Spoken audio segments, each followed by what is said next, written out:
શક્તિભાઈ પ્રદેશ પ્રમુખ શ્રી અને સમગ્ર સન્માનનીય મંચ, આપ સૌ રાજકોટ વાસીઓ, ખાસ આ ક્ષણે યાદ કરું મોરબીથી આ યાત્રામાં ચાલી રહેલા સૌ જ સંઘર્ષના સાથીઓને, સૌ પીડિત પરિવારો જે આપણી વચ્ચે ઉપસ્થિત છે, અને ખાસ નોંધ લેવી પડે એ રાજકોટના મીડિયાના મિત્રોની, જેવો સંઘર્ષ અમે રોડ ઉપર કર્યો છે એવો રાજકોટના મીડિયાને સલામ કરવાનું મન થાય એવું અદ્ભુત સંઘર્ષને રિપોર્ટિંગનું કામ રાજકોટના મીડિયાએ કર્યું છે. રાજકોટના મીડિયાને પણ આ પ્રસંગે યાદ કરું છું.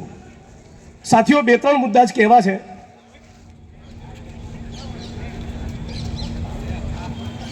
જે તક્ષશિલા, હરણીકાંડ, મોરબી કાંડ અને રાજકોટ ટીઆરપી ગેમિંગ ઝોનમાં થયેલો અગ્નિકાંડ, આ તમામે તમામ પ્રકરણોની અંદર જે લોકો જાણી બુજી આ સરકારની ચાપલૂસી કરવા માટે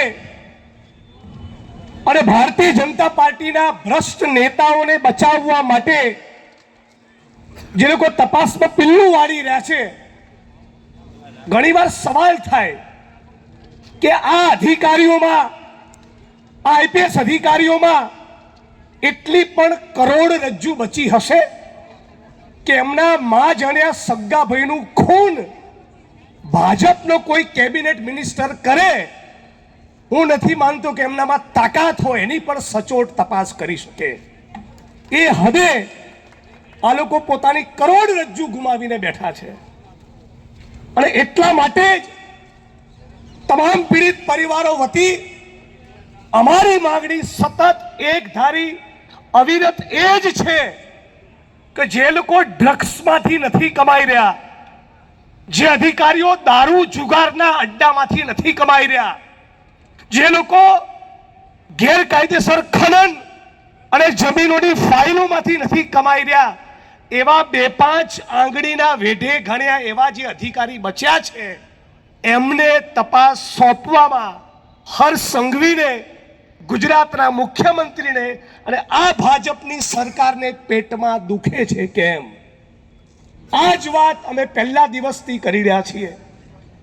આ તપાસ એના આખરી અંજામ સુધી તો જ પહોંચે, નાની માછલીઓ નહીં, મોટા મગરમચ્છો અને ભાજપના જેટલા પણ નેતાઓ, પદાધિકારીઓ આ તમામ કાંડોમાં ઇન્વોલ્વ છે એ લોકોની ધરપકડ તો જ થાય જો આ પ્રકરણોની તપાસ સીબીઆઈ અથવા તો નોન કરપ્ટ અધિકારીઓને સોંપાય.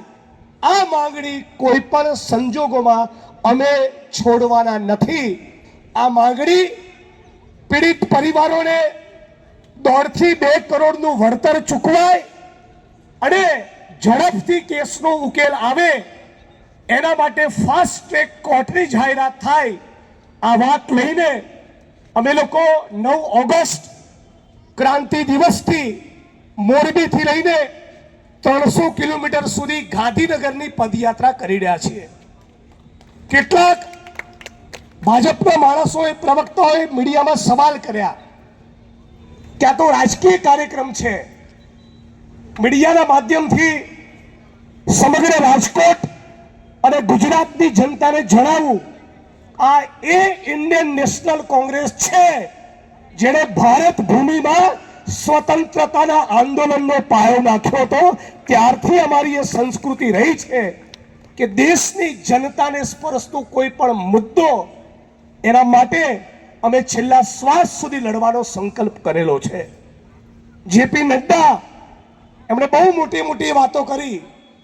સવાલ પૂછવા માંગુ છું કે હર્ષ સંઘવી, ગુજરાતના મુખ્યમંત્રી અને જેપી નડ્ડા, આ બાજુમાં તમારું જસદણ આવ્યું, આ દુષ્કર્મનો ભોગ બનેલી પીડિતાને મળવાનું તમને કેમ મન ના થયું? તમે તિરંગાની વાત કરો છો, તમે તિરંગો લઈને નીકળ્યા હતા.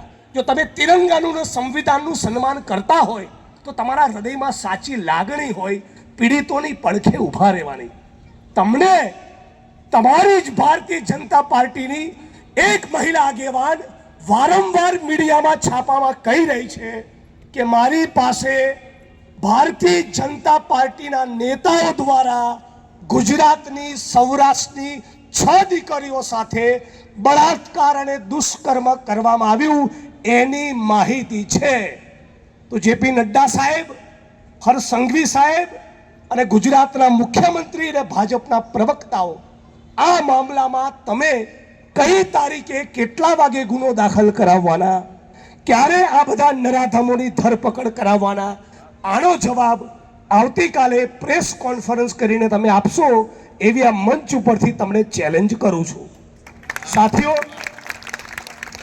તિરંગાનું સન્માન કરવાની ભારત ભૂમિના આ ભાજપમાં બેઠેલા ગદ્દારોની નથી. કેમ કે સ્વતંત્રતાના આંદોલનમાં એમનો બાપ પણ નહોતો. એ લોકો જ્યારે કોંગ્રેસનો સિપાહી માતૃભૂમિ માટે સ્વતંત્રતાના આંદોલનમાં છાતી પર ગોળી ખાતો હતો ત્યારે આ ભારત માતાના ગદ્દાર આરએસએસ વાળા અંગ્રેજોનું પેન્શન ખાતા હતા. 50 વર્ષ સુધી તિરંગો લહેરાવ્યો નથી અને આ રાષ્ટ્રધ્વજ તિરંગા બાબતે એવું બોલ્યા છે કે 3 રંગ હોવાના કારણે આ તિરંગો મનહૂસ છે અને એનાથી ખરાબ મનોવૈજ્ઞાનિક અસર પેદા થશે. આ ગદ્દારોને રાજકોટવાસીઓ, સૌરાષ્ટ્રવાસીઓ, ભારતવાસીઓ ઓળખી લેજો. આ એવા ગદ્દારો છે કે સુખદેવ, રાજગુરુ અને ભગતસિંહને ગોળી મારવા જ્યારે અંગ્રેજો શોધતા ત્યારે લોકો કહેવા જતા કે પેલી ગલીમાં બેઠા છે, ત્યાં તમને ભગતસિંહ મળશે. આ અંગ્રેજોના ચાપલુસ હતા. સાથીઓ, કોંગ્રેસ પક્ષના દરેક સાથીએ ખુલીને વિના સંકોચે કહેવાનું છે કે તક્ષશિલાના, હરણીના, મોરબીના, જસદણના, રાજકોટના યાત્રામાં જોડાયેલા, યાત્રામાં નહીં જોડાયેલા ગુજરાતના કોઈ પણ ખૂણે બેઠેલા પીડિતો માટે કોંગ્રેસ પાર્ટી ડંકાની ચોટ ઉપર લડશે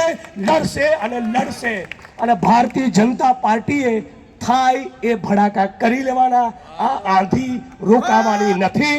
જય ભીમ, જય ભારત, જય સંવિધાન. લડેંગે, જીતેંગે, લડેંગે,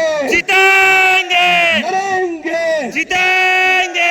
સૌ પીડિત પરિવારો તમારા વિશે પણ કોમેન્ટ કરશે, અમારા વિશે પણ કોમેન્ટ કરશે.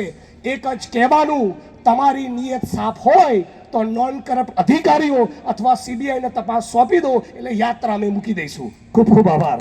આદરણીય